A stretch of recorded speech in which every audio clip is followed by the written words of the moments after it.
Pylons. 8s on pylons?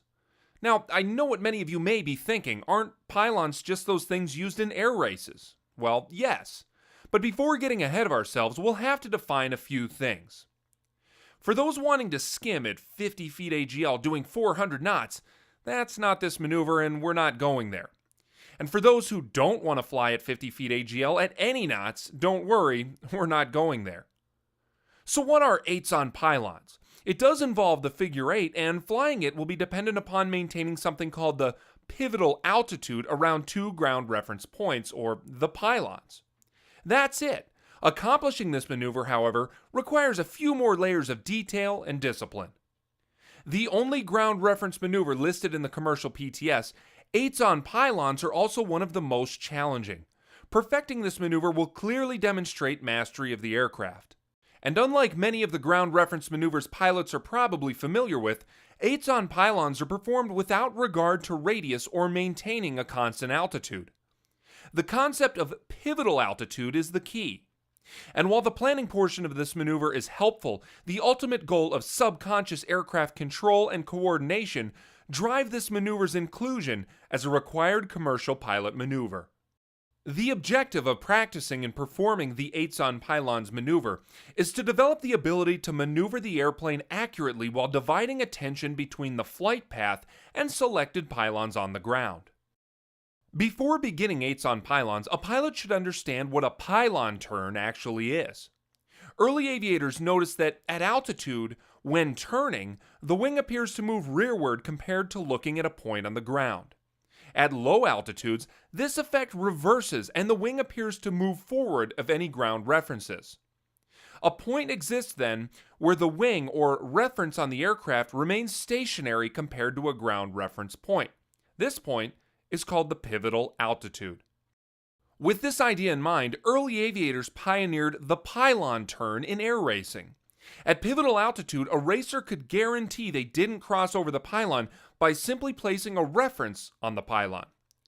This would work for any high-performance turn at any bank angle, if at pivotal altitude. Ironically, this tactic was quickly abandoned as technology, even in the 1930s, led to faster and faster racers. The pivotal altitude is dependent upon speed. Higher speed equals a higher pivotal altitude. The actual turns, then, in modern air racing are very much around the pylons. Other uses of the pylon turn include use as a delivery method for mail and packages, as well as a stabilizing maneuver for ground support gunships. The AC-47 gunship pioneered this use of the pylon turn in Vietnam, which is still in use today by the AC-130 Spooky.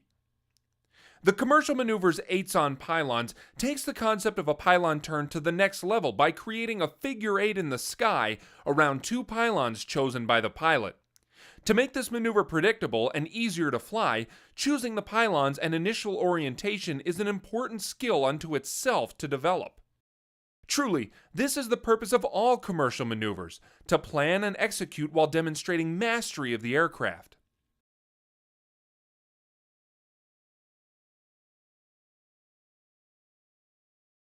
Before flying, the pilot must complete the important key step of calculating pivotal altitude. This altitude can be found by using a relatively simple equation, ground speed in knots squared divided by 11.3. This number is pivotal altitude in feet AGL. Adding the local field elevation at the practice area yields the MSL pivotal altitude. Next, the pilot needs to use this equation to estimate the starting pivotal altitude. Wind will need to be estimated using a local METAR and the nearest winds aloft forecast. Because pivotal altitude is usually relatively low, the pilot will need to estimate somewhere around 1,000 feet AGL.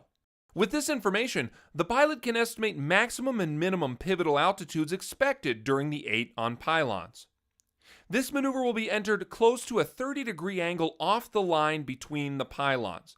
This is about 60 degrees compared to the downwind. For each 10 knots of wind, add about 5 knots to your true airspeed to estimate ground speed for this entry. The starting airspeed for the Cessna 172 is 95 knots.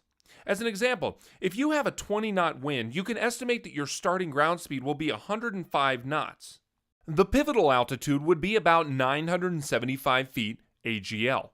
The MSL altitude would be calculated by adding the practice area elevation, in this case let's say 900 feet MSL, for a total MSL pivotal starting altitude of about 1,880 feet on the altimeter. The minimum pivotal altitude through the maneuver would be calculated using an estimated ground speed of 75 knots. Using the equations would then yield a minimum altitude of 498 feet AGL. Again, add the practice area elevation of about 900 feet AGL for a total MSL minimum pivotal altitude of about 1,400 feet on the altimeter. If flown correctly, you will never reach this low of an altitude nor ever a ground speed that slow. The reasons for that will be explored in the execution section. Remember, these altitudes are estimates but are used as a target envelope which the pilot can reference during the maneuver. Actual wind conditions vary, and if the entry angle is not as calculated, then the pivotal altitude can change slightly. With the pre-flight portion of the planning complete, the pilot in flight is tasked with finding a suitable area to complete the maneuver. Numerous considerations for this maneuver include noise abatement near populated areas, obstruction clearance, suitable area for an emergency landing, just in case, and finally, suitable pylons. Descend to the calculated pivotal altitude and complete two 90-degree clearing turns. Adjust power and trim to maintain 95 knots indicated airspeed. While setting up the aircraft, be vigilant for an area with good pylons. When selecting pylons, the pilot must consider proper wind alignment. Suitable pylons are landmarks that are spaced approximately 1/2 to 1 mile apart and are perpendicular to the wind. Many UND Aerospace instructors, as well as myself, agree that about 3/4 of a mile works well for the Cessna 172. If too much space exists between pylons, the pilot must fly for extended periods of time straight and level. Previous versions of the PTS used to mention holding level for 3 to 5 seconds between rolling level from one pylon to rolling on to the next. While not on the current PTS requirement, this guideline is still useful and helpful for successful completion of the maneuver. If a pilot is lucky enough to train and practice in an area gridded by section lines, the possibilities for good pylons are endless. Take a standard 1-mile road grid with half-mile section lines intersecting it. By picking any combination of road and section line within this grid, a pilot finds pylons that are at a 90-degree angle to the wind. Do not limit the pylons to those in line simply with cardinal headings, because very rarely will this work out exactly. Pilots without the benefit of gridded farmland will have to be more creative with finding prominent and recognizable points on the ground to use as pylons. All pilots, no matter their preferred geographic references, must demonstrate vigilance, attention, and ultimately good situational awareness during this maneuver to avoid confusing or losing the two pylons chosen. And don't forget to be a good neighbor and avoid choosing a house or circling over noise-sensitive areas. When choosing these pylons in flight, I recommend flying upwind or crosswind, looking downwind to scan and select the pylons. This allows the pilot time to scan the area near the pylons and clear the area of traffic while placing the aircraft in a position to make a simple turn to enter the maneuver with the wind. Apart from selecting these pylons, the pilot has to know what will be used as the aim or reference point on the aircraft. The pilot will need a line of sight reference parallel with the lateral axis. For a high-wing aircraft like the Cessna 172, looking through the area a few inches below and behind the leading-edge wingtip works well. In low-wing aircraft, a reference slightly above and aft of the leading edge is suitable.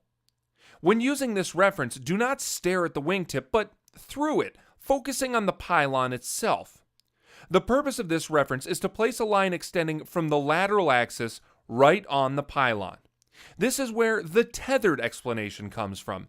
The aircraft appears to fly as though a straight, taut string extends from the outside wingtip, touching the inside wing and unbroken to the pylon.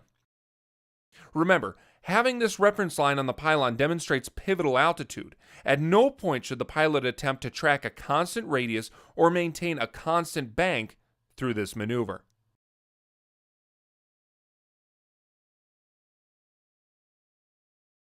With pylons selected, a good entry establishes the aircraft and pilot in an excellent position to perform the maneuver well. Do not just fly a 45-degree downwind entry. 8s on pylons require more planning and finesse than the strict 45. The pilot will need to cross directly between the pylons to place himself in a position to hit the PTS bank of 30 to 40 degrees during the maneuver. The first turn on each pylon, the turn into the wind, is the best and most predictable position to place this. The pilot will cross directly between the pylons while aiming for a point abeam the pylon at about a quarter mile away from the pylon. It is customary and generally easier to place the pylon on the pilot's side of the aircraft for the first turn. If this assumption is made, the pylon will be on the left with the wind quartering from the left.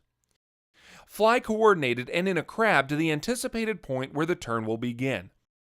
Patience is required as the pylon nears the leading edge of the wing. Wait until the reference point is nearly on top of the pylon and then bank in, putting the reference point on the pylon with coordinated use of controls. The bank at this point should be at the steepest point here, 30 to 40 degrees according to the commercial PTS. This turn begins at the highest ground speed and therefore the highest pivotal altitude. Let the aircraft settle a little and gauge the pylon for the descent rate you will need as the airplane turns into the headwind. Do not dive into the turn. Anticipating when we're going to roll onto the pylon, put the wing on it. Boom, then we're good to go. Now we are looking for generally a reference point that's going to be basically your eye line to the pylon. As we go into the wind, we should anticipate that we are going to need to descend, so I have a slight descent set up. Now, anytime we make these adjustments, make sure we're also looking forward as well, both to gauge how much pitch are we actually adjusting. By looking at a point that's with our lateral axis, it's very easy to over control. We should reach our lowest altitude going into the headwind. As we cross over, we can anticipate a slight climb, so I've already started initiating a little bit of back pressure. For pitch guidance specifically, as the pylon appears to move forward, forward pressure is needed. The aircraft was slightly above pivotal altitude. If the pylon appears to move rearward, the aircraft is slightly below pivotal altitude and needs to climb. These pitch adjustments will actually serve as a double correction. Forward pressure, pitching down, descends towards the pivotal altitude while the increased speed raises it. The pitch up causes a climb towards the pivotal altitude while also decreasing speed and lowering the pivotal altitude towards the aircraft. As the turn progresses, the pilot will need to maintain coordination as bank is adjusted to maintain what appears to be vertical deviation, the pylon moving up and down in relation to the reference line.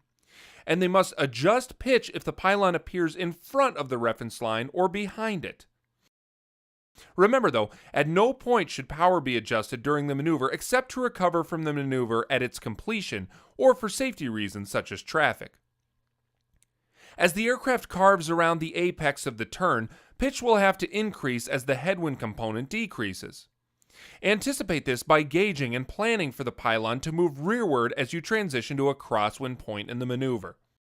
Now as we come through this last part, as we start our climb, you're going to want to start looking for that second pylon. That way we can anticipate when to roll off and put us in position while also anticipating for the crab. So there's our point. I see the second one's in sight. We're back up to our higher pivotal altitude and on speed. Now as we're flying level for a second, it's not a bad idea just to kind of glance for traffic, just in case there's anyone else in the area. Now the second one, if it's off your right and you're from the left seat, you have to anticipate when it's going to cut through. Again, this one we might be a little close, we'll see what happens. Roll it right on. Back pylon's looking good. This is probably the trickier of the two because you really do have to anticipate. You can't see the exact pylon until you roll into it. So you're going to have to use some references that might be a little bit further out from the pylon itself. And that's where those section lines, at least in this part of the country, really help out. By making our adjustments, looking around for traffic, and again, as we adjust, it's not a bad idea to scan the horizon for that small adjustment as well. And then gauging the second pylon. Now from here, we completed our 8. So if we want, we could exit, or we do as many turns as specified by the CFI. When practicing, if you have 2 good pylons picked out, it's not bad to do a few more than 1 turn around each pylon. That gives you some good practice, and again, it's a safe area you've already determined and have been using. You have the pylons ready to go. The standard for the 8s on pylons maneuver, as listed in the Commercial Pilot PTS, requires that the pilot exhibits knowledge of the elements related to 8s on pylons, determines the approximate pivotal altitude, selects suitable pylons that will permit straight and level flight between the pylons, enters the maneuver at the appropriate altitude and airspeed and at a bank angle of approximately 30 to 40 degrees at the steepest point, applies the necessary corrections so that the line of sight reference line remains on the pylon, divides attention between accurate coordinated airplane control and outside visual references, holds the pylon using appropriate pivotal altitude, avoiding slips and skids. Remember, the key to good 8s on pylons is anticipation, smoothness, and good control coordination. Respond to how the pylon moves compared to your reference and do not over-control. Ultimately, flying a great 8 on pylon comes down to controlling the aircraft without overthinking things. The 8s on pylons maneuver offers new challenges to commercial pilot applicants that aren't found in other ground reference maneuvers. Perfecting this maneuver really demonstrates mastery of the aircraft through the ability to plan, coordinate, and execute a maneuver that requires a high degree of subconscious aircraft control and division of attention. Maintain a different kind of altitude, pivotal altitude. And remember, from UND Aerospace, have fun, fly safe.